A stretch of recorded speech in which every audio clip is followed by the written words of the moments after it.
ये आकाशवाणी शिमला है। अब आप प्रभा शर्मा से प्रादेशिक समाचार सुनिए।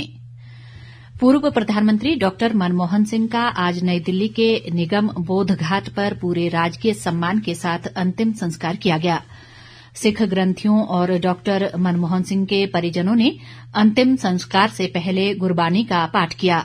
औपचारिक गार्ड ऑफ ऑनर के बाद राष्ट्रपति द्रौपदी मुर्मू, उपराष्ट्रपति जगदीप धनखड़, प्रधानमंत्री नरेंद्र मोदी, केंद्रीय मंत्री राजनाथ सिंह, अमित शाह व जगत प्रकाश नड्डा और लोकसभा अध्यक्ष ओम बिरला ने डॉक्टर मनमोहन सिंह को श्रद्धांजलि अर्पित की।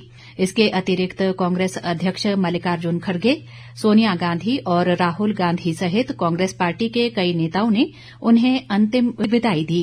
मुख्यमंत्री सुखविंदर सिंह सुक्खू ने भी डॉक्टर मनमोहन सिंह को श्रद्धासुमन अर्पित किए। पूर्व प्रधानमंत्री के पार्थिव शरीर को आज सुबह कांग्रेस मुख्यालय से अंत्येष्टि स्थल निगम बोध घाट लाया गया था। इससे पहले उनके पार्थिव शरीर को उनके निवास से कांग्रेस मुख्यालय लाया गया था, जहां लोगों और पार्टी कार्यकर्ताओं ने उनके अंतिम दर्शन किए। डॉक्टर मनमोहन सिंह का 92 वर्ष की आयु में बृहस्पतिवार को नई दिल्ली के एम्स में निधन हो गया था।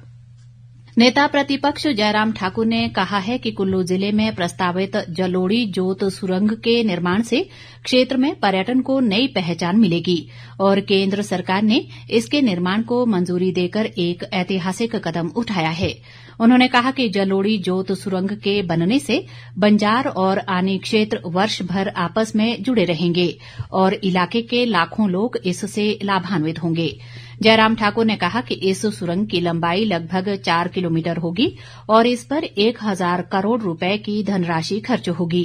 उन्होंने कहा कि केंद्र सरकार हिमाचल प्रदेश का विशेष ध्यान रख रही है और सरकार ने मंडी व कुल्लू जिलों को जोड़ने वाली भूभूजोत सुरंग के निर्माण को भी मंजूरी दी है।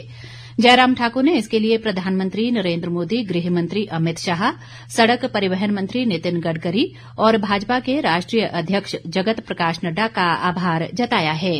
टनल के बनने से हमारा कुल्लू और आनी के साथ रामपुर के साथ सीधा आने जाने का रास्ता जो है सरल हो जाएगा, क्योंकि जलोड़ी पास जो लगभग 10,000-11,000 फीट की हाइट है, वहां पर वर्क के कारण वहां पर वो बंद हो जाता है। तो ऐसी सूरत में एक बहुत बड़ी एक एडिशन हो जाएगी लोगों के आने जाने की सुविधा और पर्यटन की दृष्टि से इसका एक बहुत बड़ा महत्व है। अब टनल का थोड़ा सा जो रूट जो है थोड़ा चेंज करके वो अलग से किया है, जिसमें गांव के लोग भी खुश हैं, गांव को भी कोई दिक्कत नहीं होगी, परेशानी नहीं होगी और टनल भी बन करके तैयार होगी।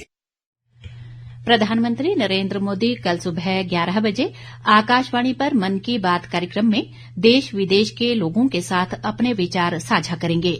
ये मासिक रेडियो कार्यक्रम की 117वीं कड़ी होगी। मन की बात का प्रसारण आकाशवाणी और दूरदर्शन के समूचे नेटवर्क, आकाशवाणी समाचार वेबसाइट और news on AIR mobile app पर किया जाएगा। इसे आकाशवाणी समाचार, डीडी न्यूज, PMO और सूचना व प्रसारण मंत्रालय के YouTube चैनलों पर भी सीधा प्रसारित किया जाएगा।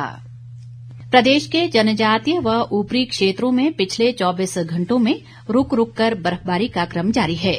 चंबा जिले के जनजातीय क्षेत्र पांगी में लगभग 1 फुट ताजा बर्फबारी हो चुकी है और तापमान 0 से काफी नीचे दर्ज किया जा रहा है। भरमौर इलाके में भी करीब आधा फुट हिमपात हुआ है। जिले में भारी बर्फबारी व वर्षा से बिजली के लगभग 70 ट्रांसफार्मर बंद पड़े हैं।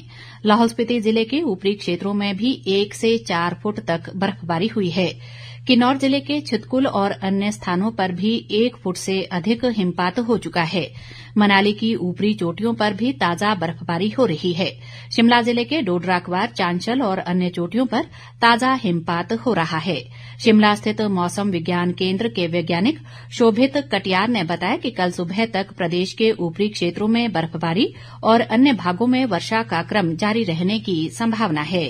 हिमाचल प्रदेश में आज 28 दिसंबर को भी जो निचले मैदानी इलाके हैं वहाँ पे लगभग हल्की बारिश का दौर हमें देखने को मिलता रहेगा, जबकि मिड और हाई हिल्स जो है वहाँ पे कल सुबह तक बर्फबारी का दौर रुक रुक कर अनेक स्थानों पे हमें देखने को मिलेगा। 29 दिसंबर की सुबह के बाद से ये सारी वेदर एक्टिविटी हिमाचल प्रदेश से खत्म हो जाएंगी और आज अनेक स्थानों में तापमान में एक अच्छी खासी गिरावट हमें मिलने वाली है, जिसकी वजह से हमें cold day to severe cold day conditions काफी हिस्सों में दिखाई देंगे और ऑरेंज अलर्ट हमने हिमाचल प्रदेश के लिए जारी किया हुआ है, जबकि कल 29 दिसंबर से मौसम साफ रहने की संभावना है। इसी के साथ ये समाचार बुलेटिन समाप्त हुआ। हमारा अगला बुलेटिन आप सुन सकते हैं शाम 7:45 पर।